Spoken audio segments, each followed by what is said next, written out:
With just 10 months in office, the Cabinet Secretary for Youth, Sports and Arts Affairs, Honorable Ababu has not only intervened in the lifting of the FIFA ban on Harambee Stars, but also set a day to celebrate both legendary and current sports people and creatives in the country. This weekend, in an event at Nairobi Hotel, a total of 100 million was awarded to both legendary and current sports personalities and creatives as a way of appreciating them. This gesture sets pace for a new sports regime under Ababu's leadership as he vowed to return the value of sports through the new initiative dubbed Talanta Hela. McDonald with more on the same. Sport is among Kenya's top foreign currency earners. Over the years, Kenya has produced a number of notable talents that have left a mark on the world international platform.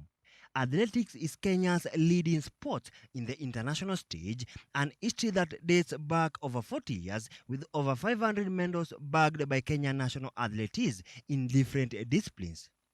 This has earned us as a country a reputation of great stature globally.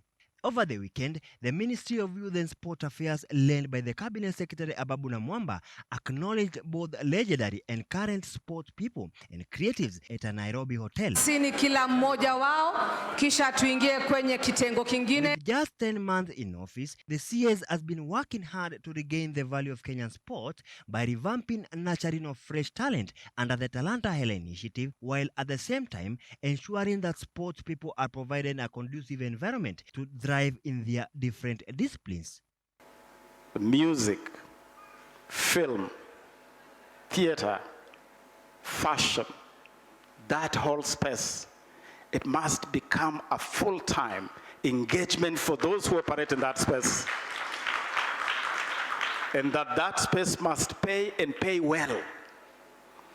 And that no parent should have any excuse to stop their child who wants to be a musician, their daughter who wants to be a fashion designer, from embracing that as a lifelong livelihood and career. Talanta Hela is a consolidation of all the thinking, of all the imagination, of all the planning of how to unleash the full potential of sports and the creatives in this country. Talanta Hela is a government initiative that seeks monetization of sports and creative industry talent, the project being in line with the government bottom-up economic transformation agenda will begin with football this year, with other sport following in subsequent years. Further, the CS also spoke of how his ministry intervened to resolve the FIFA ban on Harambee Stars just a month after taking office. And as I took over this ministry exactly 10 months ago to the day, I inherited a crisis. I inherited a mess. In exactly 1 month, I had engaged FIFA. I had held a face-to-face meeting with Mr. Gianni Infantino, the president of FIFA. In the recent past, Kenyan athletes have been embroiled in cases of doping, tarnishing the reputation of the sport that has earned Kenya a place in the world stage. Ababu went a step further to invite the World Athletics President Lord Sebastian Coe to the country to resolve this issue and regain confidence in the running of athletics in Kenya. But I was pleased in the commitment that has been shown, and particularly just an hour or so ago with my meeting with President Ruto, who made it very clear that the work that is government-led on this challenge is with his blessing, his guidance, his drive from the very top, and also crucial that he added that no effort will be spared. Despite Kenyan sports people putting the country name on the global mark, there has been no recognition or motivation for the sportsmen and women, leaving them to languish in neglect and poverty. Paul Taggart, the president of National Olympics Committee of Kenya (NOC) and 5-time world marathon champion, led the list of legends alongside 1998 Olympic 5,000-meter champion John Ngugi. Also present was Amos Biwott, the first African to win the 3,000 meters steeplechase in 1968 Mexico Olympics. Catherine Reba and Mary Mora were among the notable legendary female athletes present. Ibrahim Hussein, also known as the father of marathon, who won Honolulu, Boston, and New York Marathon Hall of Fame, was also present. In other disciplines, present was Kenyan and national sevens rugby captains Africa Yange, his colleagues Andrew Omonde and Endwan Robo. Oscar Osir, who made history in the game of cricket in Africa alongside Asim Karim, the captain of 2003 World Cup cricket, was present. Legendary rally driver Patrick Giroux was also present. The legends received a total of 50,000 each out of the 100 million amount that was spent on the Ogera Awards Day. In the upcoming and fresh talent, the award also sought to recognize a few.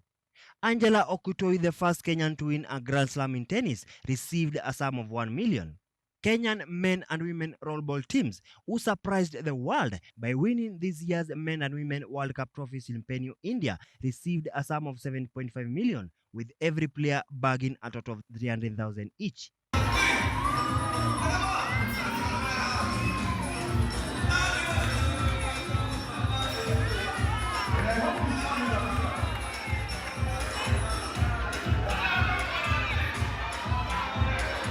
Rollball is an emerging game in the country which compacts both handball, skating, and basketball skills.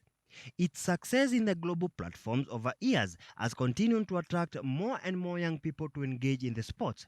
The local football clubs in the FKF League received 9 million to be distributed on the 18 clubs.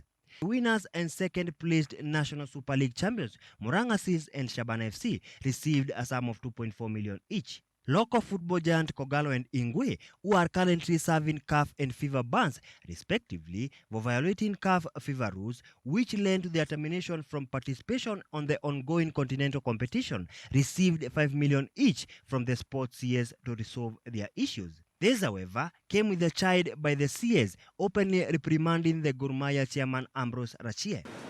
Instead of coming and talking to us, my brother Ambrose Rachie, president of Gor Mahia, you are my friend, and my learned senior in the legal profession.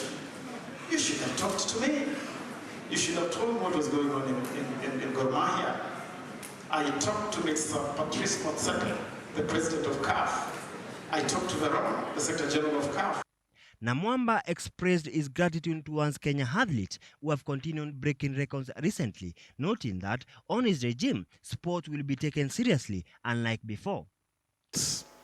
Between 2015 and 2023, Kenya has won a total in all competitions of 561 medals. In that moment, when Faith Kipyegon breaks a world record on the global stage, in that moment, the branding value, the global focus on this country is something you cannot quantify in monetary terms. That is what we are talking about. 57 men and women will represent the country in Budapest, Hungary in the 2023 World Athletics Championship as they also prepare for the 2023 Olympics. The team has displayed a stellar performance on races such as the Diamond Leagues and other international competitions.